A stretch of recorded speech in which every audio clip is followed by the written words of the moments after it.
निवडणुकीच्या लोकसभा पार्श्वभूमीवर लोकसभेच्या निवडणुका निर्भय वातावरणात पार पडाव्यात, आचारसंहितेचे काटेकोर पालन केले जावे, कायदा सुव्यवस्था अबाधित राहावी यासाठी पिलीव येथे पोलिसांचा रूट मार्च काढण्यात आला।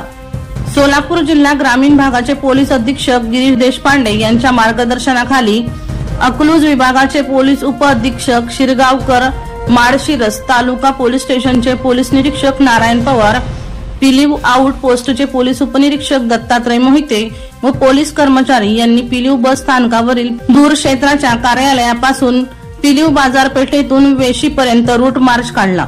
यावेळी माळशिरस पोलीस स्टेशनचे पोलीस कर्मचारी, पोलीस मुख्यालयाकडील आरसीपी पथकाचे कर्मचारी, अधिकारी, सीआयएसएफ कडील जवान आदींसह 85 पोलीस व इतर कर्मचारी, शस्त्रधारी, कमांडो सहभागी झाले होते।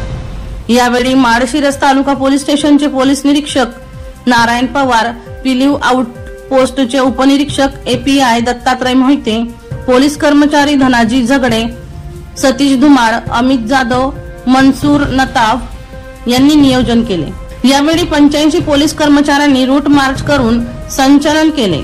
यामुळे जनता औत्सुक्याने याकडे पाहत होती। लोकसभा निवडणुकीच्या पार्श्वभूमीवर सोलापूर जिल्ह्यात शस्त्रबंदी व 144 कलम जारी केले असल्याचे यावेळी सांगण्यात आले।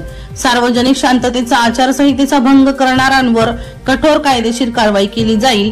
तसेच पुढील भागातील परवानाधारक यांच्याकडे असणाऱ्या बंदुका, पिस्तूल आदी पोलीस दूर क्षेत्रात जमा करण्याच्या संबंधितांना सूचना दिल्या। अमोल माने यांचा रिपोर्ट, बुलंद पोलीस टाइम्स, माळशिरस।